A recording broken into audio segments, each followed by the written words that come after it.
ご視聴いただきありがとうございます。アズパンです。今回のテーマは、機械式時計への憧れについてです。最終的にロレックス正規店で時計を買いましたが、何度も通ったわけではありませんし、いわゆるマラソンはしませんでした。個人的な意見になりますが、訪問回数が多ければ買えるのではないと考えています。ちなみに、最初の1本目が一番難しいと思います。前回は中堅社員時代の話をもとに、体感した駆動方式の差について話をさせていただきました。限られた家計の中で自分が納得するアイテムに出会うことは難しいですよね。何かを妥協するか、お金を使うか、他にもいろいろありますが、細かいことは気にせずに直感で選ぶことが一番納得できるかもしれません。それができない人は私と似ている性格な気がしています。人生なんとかなるんで気楽に過ごしてください。今回の話は実用性と趣味が混在しています。私も正直この時期は時計に対する認識があやふやです。個人的には会社員として働く上で今の時代において30万円以上の時計って必要ないかもしれないと思っています。なぜかというと、認識してもらえる可能性がぐっと下がるからです。普通に過ごしていると30万円以上のものってそもそも少ないんですよね。30万円以下で冷蔵庫や洗濯機などの家電も買えるし、大画面テレビも買えちゃいます。家や新車はさすがに買えませんが、家の中を探しても生活の中で30万円以上のものって少ないですよね。ここからの話はそんな世界の話です。普通に家族と話をしていても説明が難しいものです。5年ほど時を遡りましょう。新型コロナでパンデミックになることもわからなかった時期です。私の仕事は順調で、役職に就いた時期でもありました。子供も小学校に通うようになり、少しずつ貯金ができるようになった時期です。会社に文句を言うわけではありませんが、会社員って若い時からコツコツ貯金するのが本当に難しいです。そんな時期だったので、少しできた余裕を自分のステップアップに使ってみたいなと思える時期でした。ある日、役員の方が新しい時計を買ったという噂を聞きました。役員と時計の話ができるほどの知識を持ち合わせていなかったので、私には関係ない話だと思っていたんですが、前回話をした私が購入したグランドセイコーに影響力があり、社内では私が時計好きというふうに認識されていました。どこで誰が見ていたか分かりませんが、高級時計の威力半端ないです。これを機に時計仲間として話をしていただけるようになりました。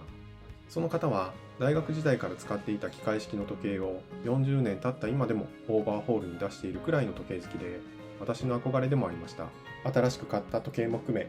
気分によって時計を付け替えていたので、様々な機械式時計を見せていただくことができました。オメガにオリス、IWC ロレックス、ジン、グランドセイコーなど、メーカーによる個性もこの時感じることができました。以前話をしたように、私はぴったり時間が合う時計が好きだったので、次に時計を買うならセイコーアストロンの電波ソーラーが候補になっていました。正直、機械式時計の魅力を知りつつも購入までは考えていませんでした。ただ、見せていただいた時計の中にセイコースプリングドライブがありました。時計の動きが機械式とも違い、スイープする感じに感動しました。さらに、スプリングドライブであれば、精度を気にせず機械式時計をつけることができそうでした。スプリングドライブについては以前から興味を持っていたのですが、価格的に手が届かないと思って詳しくは見ていませんでした。そこからスプリングドライブ熱が上がっていきました。年差から月差に精度は落ちるものの、電池交換が必要ないことや、自分のような性格でも機械式時計を持てるかもしれないという希望が持てました。そもそも時計好きと思われているのに、機械式時計を持っていないことに少しだけ後ろめたさを感じていました。時計貯金をしつつ、隙間時間に時計を眺める日々を過ごしていましたが、たまたま出張で空き時間があり、高島屋のウォッチメゾンに行く機会ができました。買う勇気はまだなかったものの、グランドセイコーのところに行き、スプリングドライブモデルをいくつか見せていただくことができました。時計の魅力にはまって買いそうになりましたが、ここでふと、なんでこんなに時計にはまってんだっけと我に返りました。自分の財布から数十万円が出ていく瞬間を前に、自分が何を目的にしているのか見失っているように感じました。ツールとしての時計はクォーツでも全く問題ありません。私が新しい時計を買うにはもっと別の目的があるように思いました。それを満たしてくれる時計はこの時計ではないように感じたんです。今持っている時計と見た目が変わらないことが原因だったかもしれないと思い、ガランテの時計を見たりしたんですが、ピンときませんでした。そこで一回時計の勉強をしようと思って買ったのが山田五郎さんの機械式時計大全です。勉強不足の私にとっては難しい話も多かったのですが、針の形状などは興味を持って読むことができました。その時に気づいたのは、腕時計のことをもっと知りたい、こだわっている部分や面白いところをもっと知りたい、時計好きの方と話をしながらもっと楽しい時間を過ごしたいという気持ちでした。時計好きの方はわかると思うのですが、買うまでの時間、次に買う時計を考えている時間ってすごく楽しいですよね。つまり、私が購入しようとした瞬間、我に返ってしまったのは、時計を買った瞬間に時計を買う旅が終わってしまう寂しさだったと思います。時計屋さんからはちょっと嫌がられてしまうかもしれないんですが、時計についてああでもないこうでもないと話をする時間が最高です。買わずにずっと時計を探していたいほどです。さらにそれを考えると、やはり機械式の時計への憧れが増しました。本を読んだ影響もあるとは思いますが、こだわれる点、考えれる点が本当に多いんです。この頃からいろいろな時計ブティックへ定期的に行くことが趣味になってきたように思います。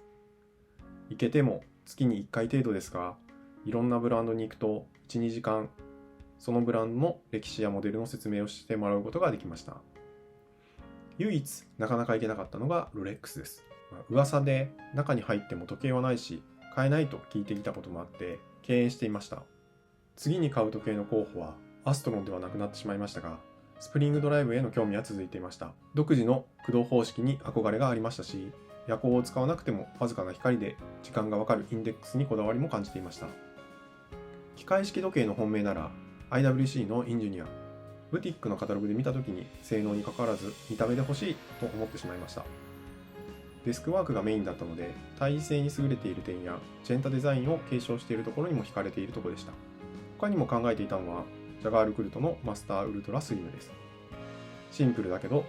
スーツスタイルに合い、違和感なくつけられる時計だと考えていました。楽しい時計探しの旅を気長に楽しんでいた私ですが、たまたま仕事帰りに時間が空いたので時計屋さんに行くことにしました。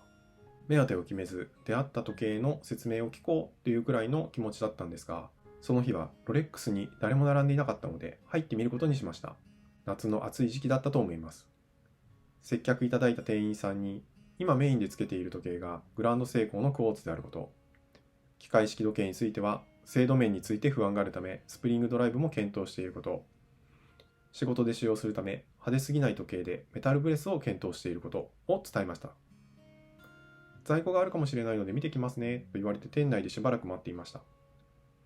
ショーケースにはチェリーニのムーンフェイスやデイデートの36が飾られていた時代で、デートジャストやオイスターパーペチュアルはありませんでした。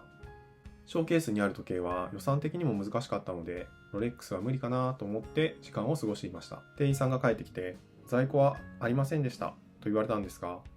カタログを見ながら少し話をしましょうと声をかけてもらいました。デートジャストのページを見ながら、グレーの文字盤いいですねと話をしていたら、ローマ数字もありますよと教えていただきました。素敵な時計でしたが、数字の4に違和感があるので、私は普通のインデックスの方が好みですと伝えると、ちょっと待っててくださいねともう一度在庫確認に行かれました。そこで提案いただいたのが、このデートジャスト126300ジュビリーブレスです。